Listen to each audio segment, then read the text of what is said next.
हाँ जी, आप इसकी बता सकेगा दुआ से क्या होता है? गुड। दुआ किसी भी मसीही जिंदगी की मरकजियत है, ये मरकज की हैसियत रखती है और दुआ को अपनी जिंदगी में पहले दर्जे पे रखें, बाकी के कामों को पीछे और दुआ को पहले दर्जे पर रखना चाहिए और बिला नागा दुआ करनी चाहिए। और आज का जो हमारा मजमून है वो है दुआ करने में मशगूल रहो, मुसलसल दुआ करना, लगातार दुआ करना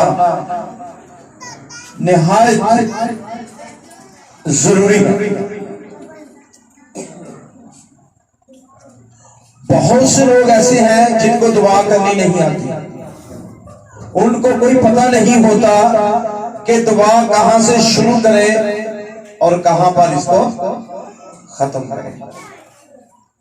तो मेरे दिल में ये बात आई है, मैं ये समझता हूं कि एक अमीर आदमी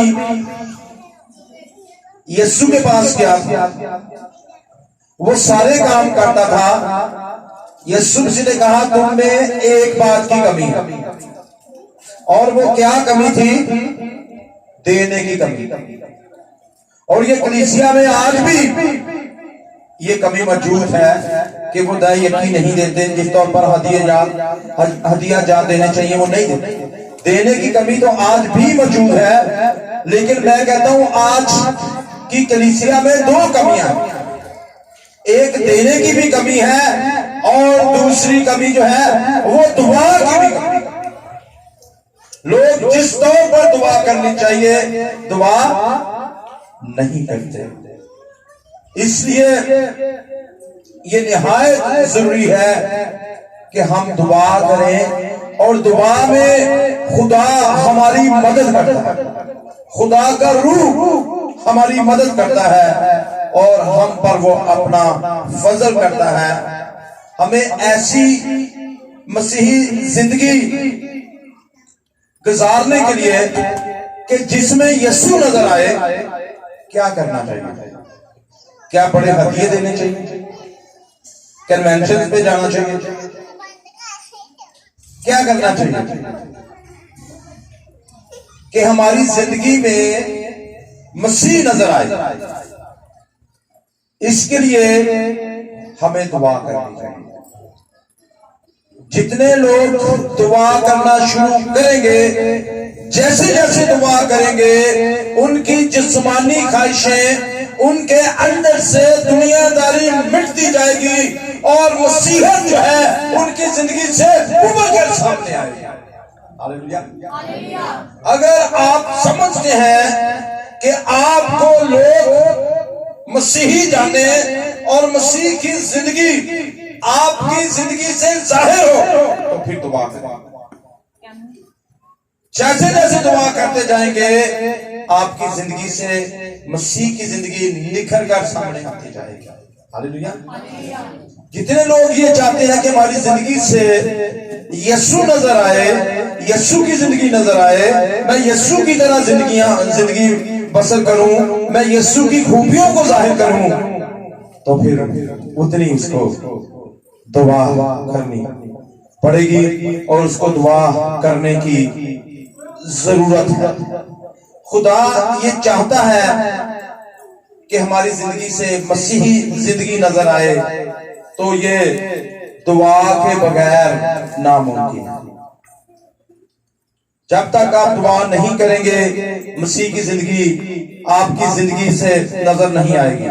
और दुआ के बगैर जिंदगी चलती है पर लंबा नहीं चल सकती। मसीही कहते हैं देखें मैं दुआ भी नहीं करता तो मेरे पास सारी जरूरियात तो मेरी थी पूरी होती जा रही है, मेरे पास हर एक चीज मौजूद है। तो वो जो मसीही है 10 से 15 साल बाद देखना उसकी जिंदगी ऐसी बिखर जाएगी कि उसके लिए उसको समेटना मुश्किल हो जाएगा। उनका बिजनेस बिगड़ जाएगा, नौकरी खराब हो जाएगी, बच्चे बिगड़ जाएंगे, मियां बीवी की आपस में नहीं बनेगी और फिर वो मसाइल का शिकार हो जाएंगे। लेकिन ये जिंदगी बिगड़ जाएगी, पर फिर अगर वो दुआ करना शुरू कर देंगे तो फिर इसको इकट्ठा किया जा सकता है। पर मुश्किल होगा, मुश्किल बड़ी आएगी, लेकिन इससे पहले नहीं कि हम इतनी ज्यादा मुश्किलात का शिकार हो, उससे पहले ही दुआ करना शुरू कर दिया। तो इसलिए मेरे अजीजों, दुआ बहुत अहम है, दुआ बहुत अहम है, दुआ बहुत जरूरी है। दुआ हमारी जिंदगी में नज़्म ज़ब्त को लेकर आता है। हालेलुया। हमारी जिंदगी जो है एक डिसिप्लिन जिंदगी हो जाती है जब हम दुआ करते हैं, और हमारी जिस्मानियत मिटती जाती है और हम रूहानियत में आगे बढ़ते जाते हैं। हालेलुया। अगर आप कहते हैं कि मेरी जिस्मानी ख्वाहिशें, मुझे जिस्म की ये सारी चीजें तंग करती हैं, सताती हैं, दुआ करना शुरू करें, जिस्म पीछे होता जाएगा और रूह आगे आता जाएगा। हालेलुया। और आप फातेह जिंदगी बसर करेंगे। इसलिए ज्यादा से ज्यादा दुआ करें, ज्यादा से ज्यादा दुआ करें। एक हवाला मेरे साथ निकालें जल्दी से। रोमियो का खाता है 12 बाब की 12 आयत, जल्दी से पढ़े जो भी निकालें।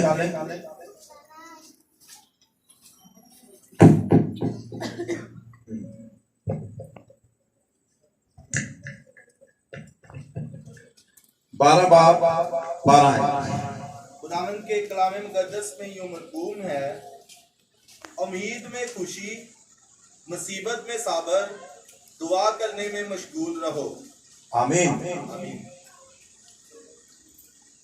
क्या करना जी?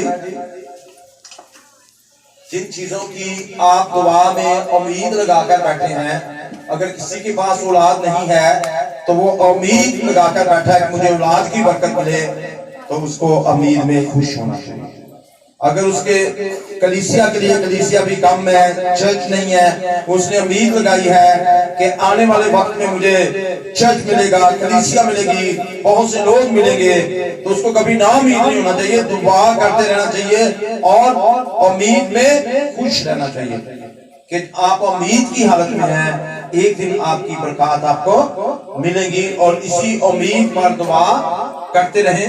कई लोगों को चीजें मिलने में देर हो जाए तो वो उम्मीद भी छोड़ देते हैं, वो दुआ करना भी छोड़ देते हैं। कहते हैं बड़ी दुआएं करके देख ली, अब कलीसिया नहीं बढ़ रही, हमारे घर के हालात ठीक नहीं हो रहे, खुदा मुझे औलाद नहीं दे रहा, मेरा कारोबार अच्छा नहीं चल रहा, मेरी बीमारी ठीक नहीं हो रही, और वो उम्मीद रखने की बजाय मायूस हो जाते हैं।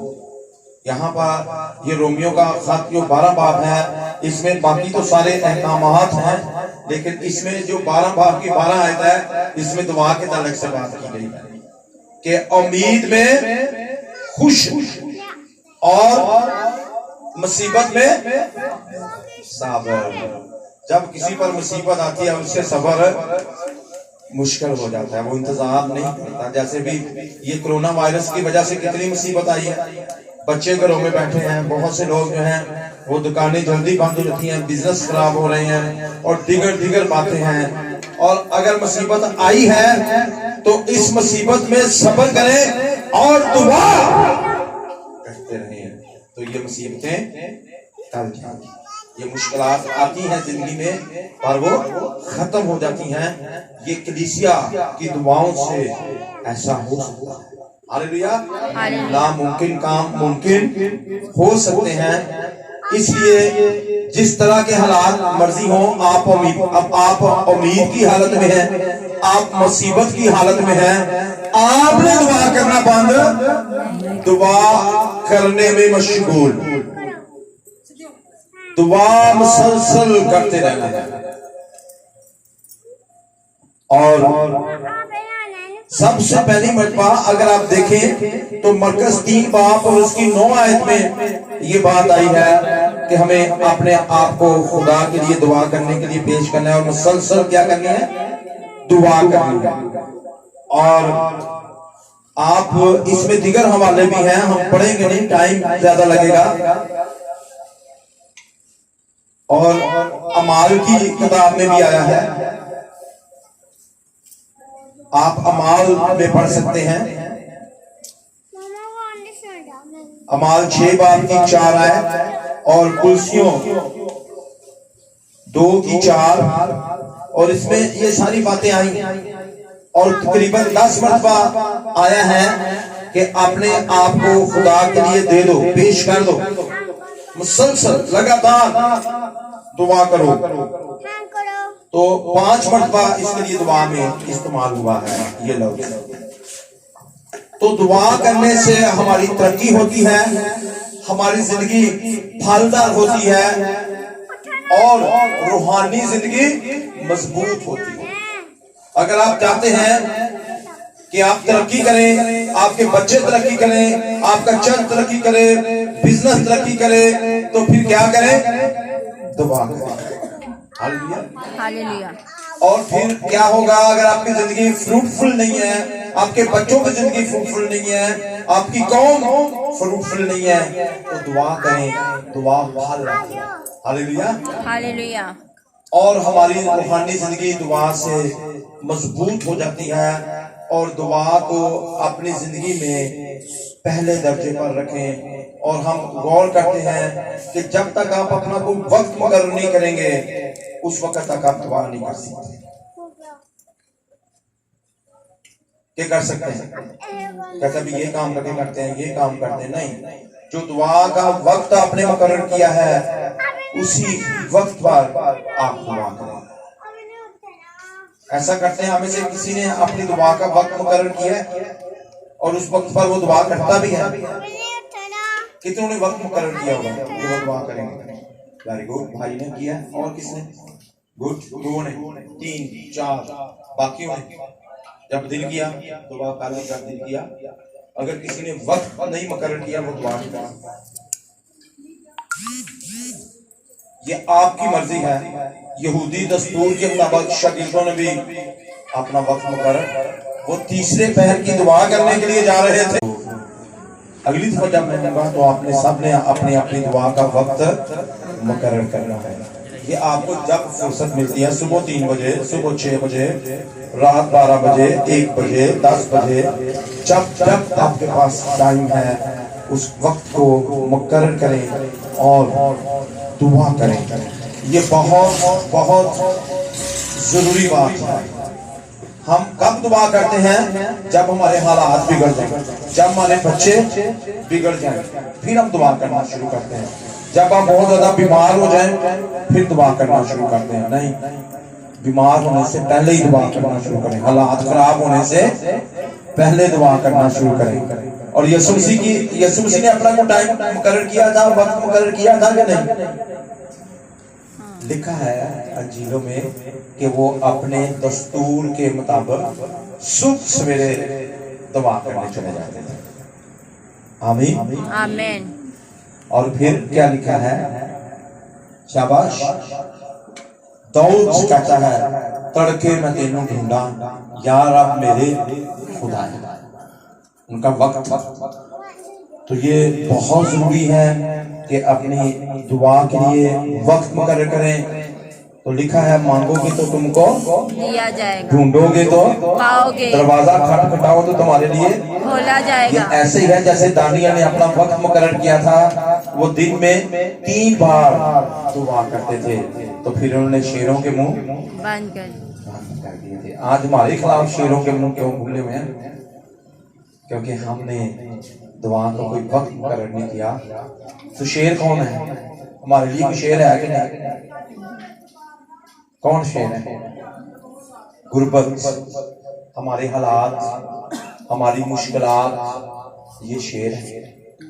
तो जैसे अब दुआ करेंगे, इनके मुंह बड़े हैं मुश्किलात में। कई लोगों के हालात बड़े खराब है, कई लोगों के समाजी मियाँ बीवी के आपस में हालात खराब करते रहते हैं, कई लोगों के बच्चे बिगड़े हुए हैं अगर मियाँ बीवी आपस में ठीक है, कई लोग घर में बिल्कुल ठीक है, उनका बिजनेस खराब हो रहा है, कई लोगों के पास नौकरी नहीं है, गुर्बत है। तो इस तरह से जब आप दुआ करेंगे तो ये सारे हालात ठीक हो जाएंगे। कई लोगों के पास कलीसिया ही नहीं है, कई लोगों के पास कलीसिया है पर उसमें कोई तब्दीली नहीं है, वो बदल ही नहीं रहे। क्यों नहीं बदल रहे? क्योंकि उनका पास्टर ही दुआ करने आएंगे। और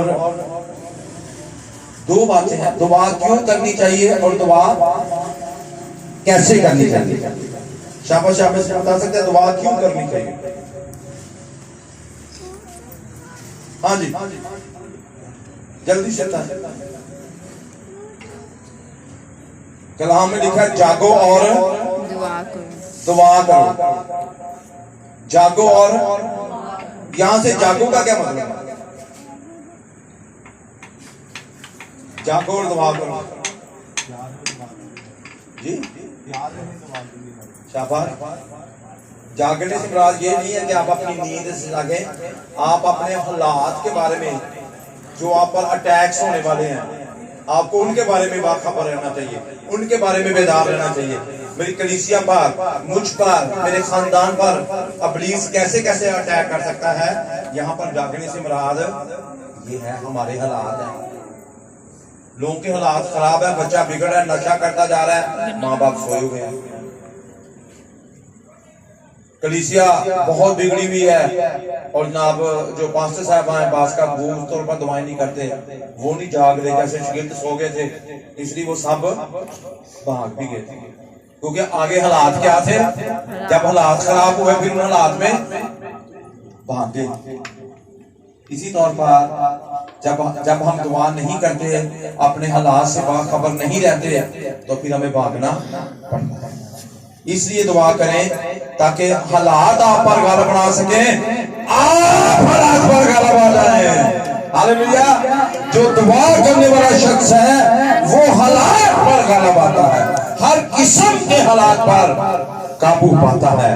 जैसे यीशु ने दुआ की और किस तरह के हालात थे, सारे हालातों पर गालिब आए और शागिर्द बागे 22:1 यूहन्ना के उन्होंने दुआ नहीं की।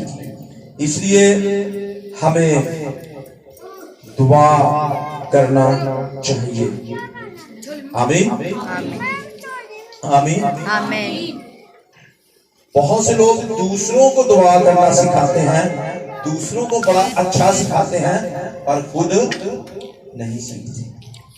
पहले खुद सीखें और फिर सिखाएं, फिर अच्छी तरह सिखा लेंगे। जिसकी खुद जिंदगी दवाइयां नहीं है तो वो दूसरों को दुआ पर सिखाने की कोशिश करे, वो नहीं सिखा सकता। पहले खुद सीखे फिर दूसरों को सीखे। इसलिए दुआ में वक्त गुजारना बहुत जरूरी है। और 5 मिनट की दुआ कुछ नहीं कर सकता, 10 मिनट की दुआ क्या करेगी? कई लोग रात को सोते वक्त 5 मिनट की कर लेंगे, सुबह उठ के फिर 5 मिनट की दुआ कर लेंगे। ऐसे कुछ नहीं होगा। दुआ में खुदा के साथ वक्त गुजारें और दुआ करने में मशगूल रहें। दुआ में आपने क्या करना है? बहुत से लोग दुआ में दूसरों को फोकस करते हैं। वो कैसा है जरा मैं उसके लिए दुआ करता हूँ, वो कैसा है उसके लिए दुआ करता हूँ। दुआ में अपने आप को फोकस करें, मैं कैसा हूं। कितने लोग दुआ में अपने आप को फोकस करते हैं? ज्यादातर दूसरों को करते हैं। शाबाश। अपने आप को देखें, अपने आप को सामने रखें, दुआ करें कि मेरी जिंदगी कैसी है, मेरी जिंदगी से ये सारी चीजें खारिज हो जाती रहें। आमीन। इसलिए हमें दुआ करने की जरूरत है कि अपने आप को फोकस करें और रूह कुद्दस आपको दुरुस्त करने में आपकी मदद करेगा और मेरी और आपकी शिफायत करेगा। और हमारे बेशुमार मसाइल हैं जिनके लिए हमें दुआ करने की अनगिनत मसाइल हैं और हम दुआ नहीं कर रहे। अगर हम दुआ नहीं कर रहे तो फिर हमारे मसाइल ही रहेंगे। ये बहुत जरूरी है, बहुत जरूरी है कि हम दुआ करें। और दुआ में क्या है? जब हम दुआ करते हैं हमारी कमजोरियां, हमारी परेशानियां खत्म होती हैं और हम कामयाबियों की तरफ आगे बोलते हैं। और दुआ हमें कामयाब बनाती है। जिसकी औलाद नहीं वो औलाद लेने में कामयाब होगा। जिसके बच्चे बिगड़े हुए हैं उसके बच्चे दुरुस्त हो जाएंगे। अगर किसी का बिजनेस खराब है तो उसके लिए दुआ करेगा, उसका बिजनेस ठीक हो जाएगा। जैसे कोरोना वायरस की वजह से हालात खराब हैं, हम दुआएं करना शुरू कर दें तो हमारे हालात ठीक हो जाएंगे। इसलिए सब दुआ करें। दुआ हमें इसलिए करनी है कि हमारी दुआओं के खुदा फिर जवाब देता है। पहले की दुआ करेंगे तो खुदा उसका जवाब देगा। कहता तू पुकार और मैं तुझे जवाब दूंगा। तो आप पुकारेंगे दुआ करेंगे तो जवाब आएगा ना। हमें इसे खुदा के आगे झुके। हालेलुया। तो जब आप खुदा के आगे झुकेंगे, जब आप खुदा को सजदा करेंगे तो आपके मसाइल आपके आगे झुक जाएंगे। हालेलुया। आप चाहते हैं आपकी मुश्किलात आपके आगे झुक जाए, आप खुदा को सजदा करें, खुदा के आगे झुके। ये कोरोना वायरस जाता रहेगा और ये आपकी जिंदगियों के आगे झुक जाएगा। जिसने आपको झुकाया हुआ है और कमरों में बंद किया हुआ है, सजदे में चले जाए, वो इस कोरोना वायरस को खात्मा करने की कुदरत रखता है। हालेलुया। बस हमें दुआएं करने की जरूरत है। हमारे मुल्क बहाल हो जाएंगे, हम बहाल हो जाएंगे, क्योंकि हम दुआ में खुदा के साथ राब्ता कर लेते हैं। हम जमीन पर रहते हैं पर हमारा राब्ता कहाँ पर हो जाता है? आसमान के साथ। इसलिए हमें दुआ करना बहुत जरूरी है।